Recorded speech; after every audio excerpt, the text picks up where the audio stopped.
तो हेलो बच्चों, क्या हाल चाल आप सभी का। आशा करता हूँ सभी बच्चे स्वस्थ होंगे और पढ़ाई एकदम बेहतरीन ढंग से कर रहे होंगे। बच्चों को पता है कि एग्जाम नजदीक आ रहा है और आपकी तैयारी एकदम बेहतरीन ढंग से चल रही होगी, क्योंकि आपने इस वीडियो को क्लिक किया है। आपको पता है कि एग्जाम में सबसे ज्यादा जो जरूरी है वो है ऑब्जेक्टिव। तो मेरा ये गारंटी है कि आपको इस ही वीडियो में पूरा 50 ऑब्जेक्टिव मैं आपको क्लियर करा दूंगा। और आपको पता है कि आज के वीडियो में हम लोग किस सब्जेक्ट का ऑब्जेक्टिव हम लोग याद करने वाले हैं। तो आज हम लोग हिंदी का देखेंगे, ठीक है। तो चलिए बिना समय गवाए स्टार्ट सबसे पहले क्या कह रहा है इसमें। पहला क्या कह रहा है जे किसने लपक कर मदन को हाथों में उठा लिया। किसने है जो लपक कर मदन को हाथों में उठा लिया। तो आपको देखते ही पता चला इसे आंसर कौन हो सकता है। ये जो गिरधर लाल है, इसी ने लपक कर मदन को हाथों में उठा लिया। चलिए अगले का देखते हैं। अब अगले का क्या कह रहा है कि बुद्ध, कबीर और ज्योतिबा फूले किसके चिंतन व रचनात्मक प्रेरक व्यक्ति रहे। किसके रहे? बुद्ध, कबीर और ज्योतिबा फूले। ऑप्शन दे रहा है भीमराव अंबेडकर का, दूसरी का दे रहा है नलिन विलोचन शर्मा का, मैक्स मुलर का और अमरकांत का। तो ये इसका करेक्ट ऑप्शन होगा भीमराव अंबेडकर का। ये कलर बदल देना ही जरूरी है। चलिए अब सही होगा। चलिए अगले का पढ़िए। अगले का क्या कह रहा है। अगले कह रहा है जे हितोपदेश का जर्मन भाषा में अनुवाद किसने प्रकाशित करवाया था। हितोपदेश का जर्मन भाषा में अनुवाद किसने प्रकाशित करवाया था। महात्मा गांधी ने करवाया था, गुणाकर मूल्य ने करवाया था कि मैक्स मुलर ने करवाया था कि यतीन्द्र मिश्र ने करवाया था। तो इसका करेक्ट ऑप्शन ये होगा मैक्स मुलर ने करवाया था। चंद्रादित्य लेख जो है किनकी रचना है। किनका रचना है चंद्रादित्य लेख।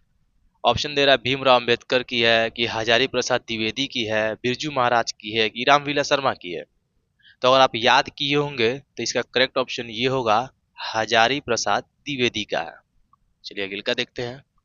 अगले का कह रहा है जो नागरी लिपि शीर्षक पाठ किस पुस्तक से ली गई है। कौन से ऐसा पुस्तक से लिया गया है नागरी लिपि। क्या अक्षर ज्ञान से यानी अक्षर कथा से लिया गया है, कि इतिहास और संस्कृत से लिया गया है, कि भारतीय लिपि की कहानी से लिया गया है, कि ईश्वर मंडल से लिया गया है। तो इसका करेक्ट ऑप्शन ये होगा भारतीय लिपियों की कहानी से ली गई है। कहाँ से ली गई? तो भारतीय लिपियों की कहानी से ली गई है। चलिए अगला देखते हैं। परंपरा का मूल्यांकन किसकी कृति है। किसकी कृति है परंपरा का मूल्यांकन। क्या वो अशोक वाजपेयी की है, रामविलास शर्मा की है, दिनकर जी की है कि यतीन्द्र मिश्र की है। ध्यान से देख लीजिए, फिर क्वेश्चन में पढ़ दे रहा हूँ। परंपरा का मूल्यांकन किसकी कृति है। अशोक वाजपेयी की, कि रामविलास शर्मा की, कि दिनकर की, कि यतीन्द्र मिश्र की। तो इसका करेक्ट ऑप्शन ये होगा रामविलास शर्मा की। किसका हो जाएगा? रामविलास शर्मा का। चलिए अगले का देखते हैं। पंडित बिरजू महाराज की गुरुवाइन कौन थी। पंडित बिरजू महाराज किसको गुरु मानते थे? तो अपने माँ को मानते थे। किसको मानते थे? माँ को। 8 नंबर कह रहा है पंडित बिरजू महाराज किस घराने के वंशज थे। कहाँ के किस घराने के वंशज थे? तो ऑप्शन दे रहा है वाराणस घराने के, लखनऊ के, डूमराव के, कि जयपुर घराने के। बहुत ही अच्छा ऑप्शन है ये। इसका करेक्ट ऑप्शन होगा लखनऊ घराने के थे। अगले का देखते हैं। मछली शीर्षक पाठ साहित्य की कौन सी विद्या है। ये मछली जो है शीर्षक पाठ जो है साहित्य की कौन सी विद्या है। क्या एक प्रकार का कहानी है मछली की, निबंध है, नाटक की, कि एकांकी है। तो इसका करेक्ट ऑप्शन ये होगा मछली जो है एक प्रकार का कहानी है, और ये बहुत ही अच्छा कहानी अगर आप पढ़े होंगे तो शहनाई शब्द का अर्थ क्या होता है, यानी अर्थ क्या है। शहनाई शब्द का अर्थ क्या है? प्रभाती है, कि भीम पालसी है, कि लिखा है मुल्तानी है, कि सुशीर वाद्य में शाह का है। क्या हो सकता है इसमें शहनाई शब्द का अर्थ? ये हो जाएगा सुशीर वाद्यों में शाह। चलिए अगले का देखते हैं। शिक्षा और संस्कृति शीर्षक पाठ के लेखक कौन है। शिक्षा और संस्कृति शीर्षक पाठ के लेखक कौन है? तो ये महात्मा गांधी जी है। कौन है? महात्मा गांधी जी है। चलिए अगले का देखते हैं। महात्मा गांधी के अनुसार उदात्त व बढ़िया शिक्षा क्या है। महात्मा गांधी के अनुसार उदात्त और बढ़िया शिक्षा क्या है? क्या हो सकता है? तो बहुत सारे जो कि सर्च जब किया जाता है तो बहुत सारा में कभी ये बताता है तो कभी ये बताता है, लेकिन इसका करेक्ट ऑप्शन ये होगा अहिंसक प्रति रोधक। यही है महात्मा गांधी का उदात्त और बढ़िया शिक्षा। ठीक है, अहिंसक प्रतिरोधक। मेरा धर्म कैद खाने का धर्म नहीं है। मेरा धर्म कैद खाने का धर्म नहीं है। और इसके आगे कह रहा है यह पंक्ति किस शीर्षक पाठ से ली गई है। फिर से पढ़ देता है, मेरा धर्म के खाने का धर्म नहीं है, यह पंक्ति किस शीर्षक पाठ से ली गई है। ऑप्शन बहुत ही अच्छा अच्छा दे रहा है, नौबत खाने में इबादत, अभिनय, शिक्षा और संस्कृति, जीत जीत में नहीं रखता हूँ। कौन हो सकता है इसमें? तो इसका ऑप्शन हो जाएगा नौबत खाने में इबादत, अभिनय, शिक्षा और संस्कृति। ये इसका करेक्ट हो जाएगा, ये इसका करेक्ट आंसर हो जाएगा, शिक्षा और संस्कृति। मैक्स मुलर का जन्म कब हुआ था? मैक्स मुलर का जन्म कब हुआ? कि 4 दिसंबर 1825 को हुआ, कि 6 दिसंबर 1823 को हुआ, कि 1824 को, या 1826 को? इसका करेक्ट ऑप्शन ये हो जाएगा 6 दिसंबर 1823 ईस्वी को मैक्स मुलर का जन्म हुआ था। चलिए अगले का देखते हैं, हु आर सुधराज किसकी रचना है? ये किसकी रचना है हु आर द सुधराज? क्या महात्मा गांधी का है, यतीन्द्र मिश्र का है, कि भीमराव अंबेडकर का है, कि मैक्स मुलर का है? तो इसका करेक्ट ऑप्शन हो जाएगा भीमराव अंबेडकर का है। इनका देखते हैं, वाणी कब विष के समान हो जाती है? वाणी कब विष के समान हो जाती है? तो इसका करेक्ट ऑप्शन ये हो जाएगा, राम नाम के बिना जो है वाणी विष के समान हो जाती है। लिखा है आईनी शब्द का अर्थ क्या होता है? आईनी शब्द क्या होता है? आईनी शब्द का अर्थ क्या होता है? इसका मतलब होता है घर, यानी गृह होता है। निम्न में से कौन सी कविता लिखा है कि बद्री नारायण चौधरी यानी प्रेम घन की है? कौन सा ऐसा कविता है जो प्रेम घन की है? क्या भारत माता, लौट कर आऊंगा फिर, कि एक वृक्ष की हत्या की? ये है जीर्ण जनपद, यही है अज्ञा जी का है, सॉरी प्रेम घन जी का है। स्वदेशी शीर्षक कविता किससे संकलित है? स्वदेशी जो शीर्षक कविता किससे संकलित है? जीर्ण जनपद से है, यही पहल का ही करेक्ट हो जाएगा, जीर्ण जनपद से है। थोड़ा एक और देख लेते हैं।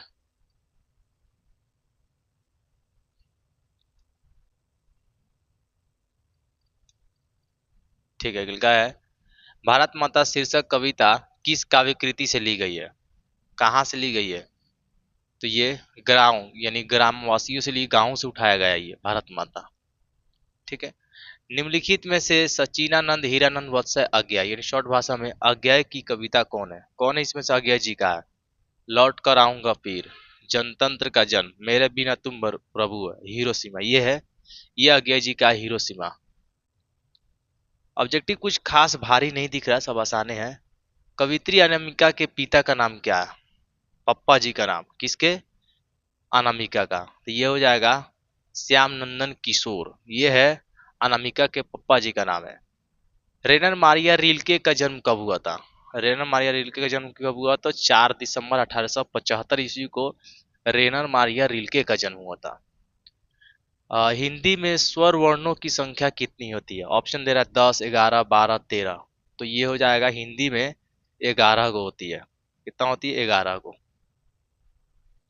निम्नलिखित में से द्विगुण व्यंजन कौन है? द्विगु, द्विगु व्यंजन कौन है? ये ड़। अच्छा ये अ, आपको दिमाग में नहीं आ रहा द्विगु व्यंजन किसे कहते हैं? ये द्विगु व्यंजन क्या होता है?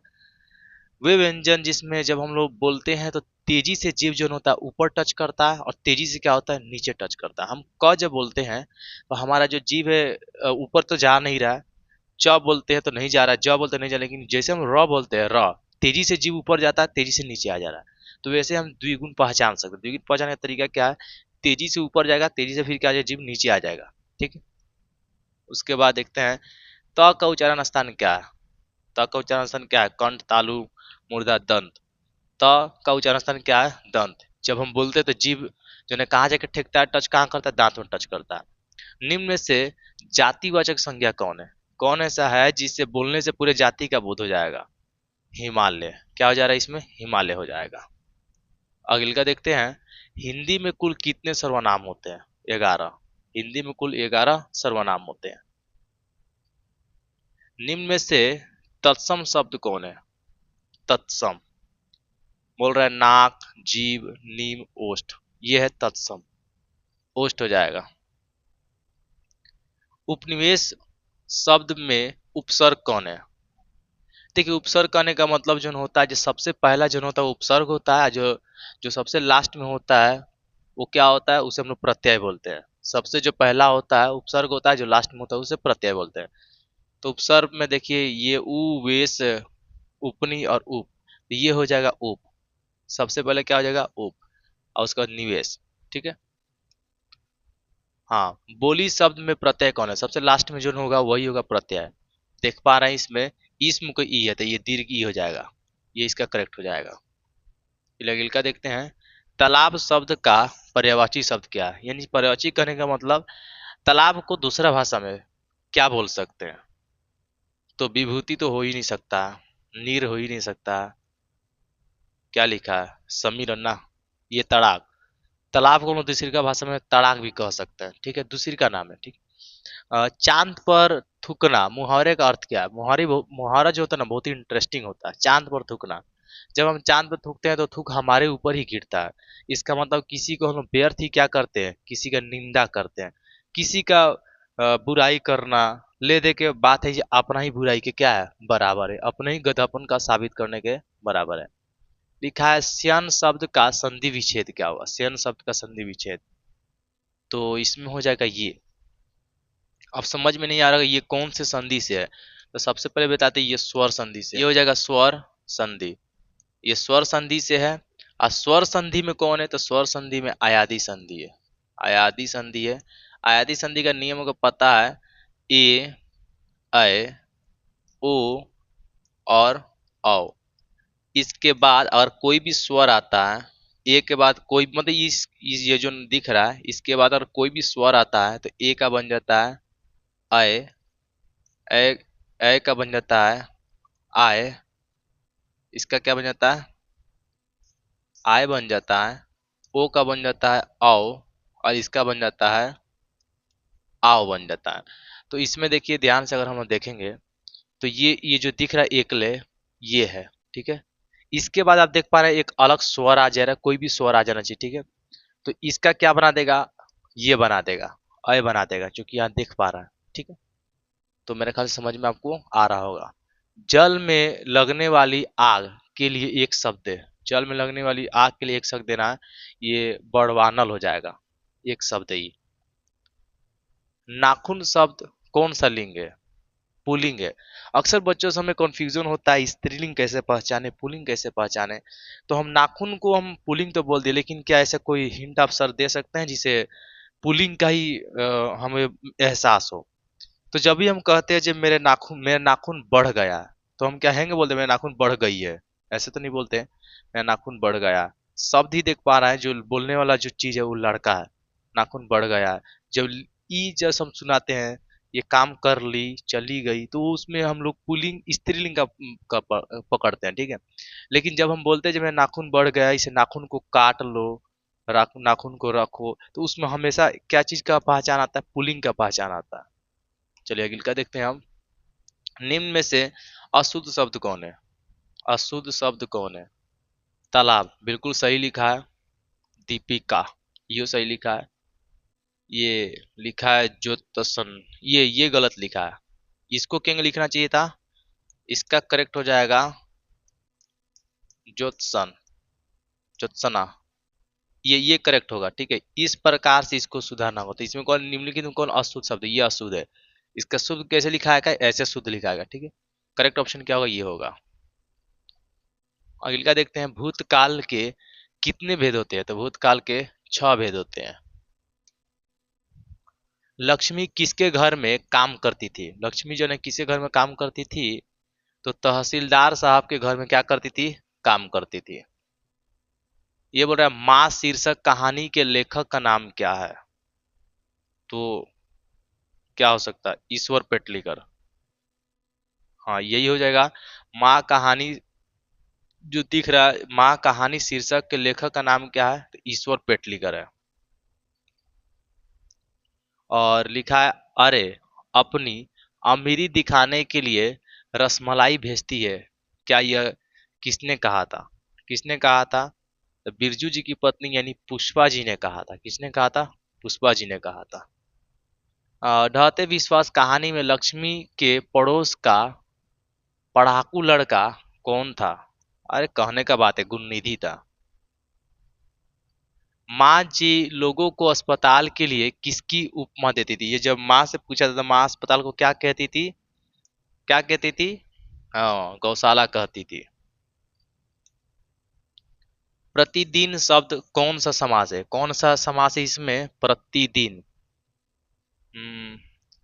द्वंद्व समास। द्वंद्व समास ये तो हो ही नहीं सकता। ये कौन सा समास है भाई? सॉरी, ये गलती लिखा गया। ऐसे नहीं होगा। अव्ययी भाव समास होगा।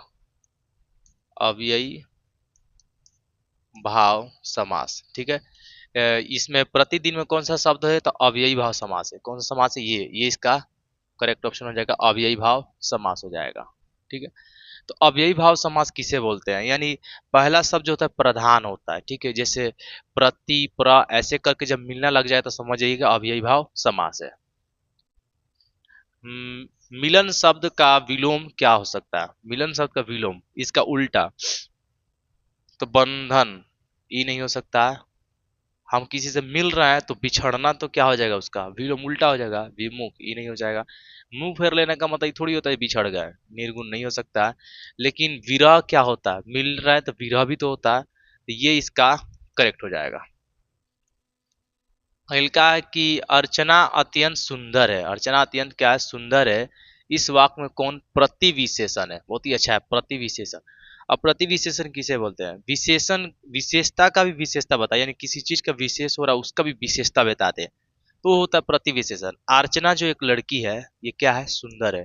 लेकिन कैसे है? तो अत्यंत सुंदर है। तो सोचिए इसमें विशेषण कौन होगा? अत्यंत हो जाएगा। अच्छे लड़के परिश्रमी होते हैं, कौन सा वाक्य का उदाहरण है? ये सरल वाक्य का उदाहरण है। भारत के प्रधानमंत्री किस प्रबंधन का उदाहरण है? तो ये संज्ञा का।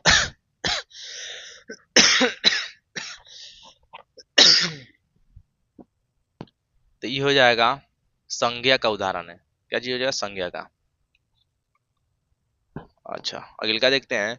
उल्लास शब्द का संधि विच्छेद करो। उल्लास क्या हो सकता है? तो ये हो जाएगा, क्या उत जोड़ लास होगा, कि उल जोड़ लास होगा, ये होगा कि ये होगा? तो ये इसका करेक्ट हो जाएगा। उल जोड़ लास, ई नहीं होगा, ये गलती है, ई नहीं हो सकता है। उल्लास शब्द का ये देखे तो ये इसका करेक्ट है। क्यों? क्योंकि इसमें व्यंजन संधि है, ठीक है। व्यंजन है, व्यंजन है, तो दोनों जब मिलता है तो त का क्या बना देता है? ल बना देता है। वो भी कौन सा ल? तो आधा ल, ई करेक्ट हो जाएगा। और लास्ट 50वां है कि अभिभावक शब्द में कौन सा उपसर्ग है? कौन सा उपसर्ग है इसमें? तो इसमें कौन हो सकता है? ये अभी, यही सही है, ठीक है। तो मेरे ख्याल से 50 का 50 ऑब्जेक्टिव हम क्लियर करा चुके हैं, और एकदम आराम आराम से सहज तरीके से क्लियर करा रहे थे। कोई स्पीड में नहीं, कोई भाग दौड़ नहीं, एकदम आराम से। इसलिए क्योंकि हमको, मेरा मोटिव था कि आपको याद हो कराना है, ठीक है। तो अगर आपको याद नहीं हुआ होगा तो एक बार और देख लीजिए, याद हो जाएगा, ठीक है। और कमेंट्स में जरूर लिखिएगा कि आपको 50 ऑब्जेक्टिव में से कितना आया, ठीक है। तब तक के लिए इतना ही। अगर आप हमको फॉलो करना चाहते हैं तो आप इंस्टाग्राम पे फॉलो कर सकते हैं। लिंक उसका हम, देख रहा होगा आपको स्क्रीन पर, वो लिंक है इंस्टाग्राम का। उसके बाद आप हमें फॉलो कर सकते हैं यूट्यूब चैनल पर, फॉलो नहीं सब्सक्राइब कर सकते हैं, और फेसबुक पर भी आप हमें फॉलो कर सकते हैं। तो ठीक है, फिर मिलेंगे नेक्स्ट वीडियो में, फिर ऑब्जेक्टिव लेकर आएंगे, क्योंकि अभी 10th का दौर चल रहा है, इंटर का दौर चल रहा है, और इसमें अच्छा नंबर लाना है। और अच्छा नंबर पता है कैसे आता है? ऑब्जेक्टिव से सबसे ज़्यादा पहले आता है। ऑब्जेक्टिव में पकड़ अगर अच्छा है तो मान लीजिए आपका रिजल्ट अच्छा आएगा, ठीक है। तो मेरा मेन मोटिव क्या है? ऑब्जेक्टिव अच्छा पहले करा देना, उसके बाद हम सब्जेक्टिव पर फोकस होंगे, ठीक है। तो तब तक के लिए इतना ही, फिर मिलेंगे।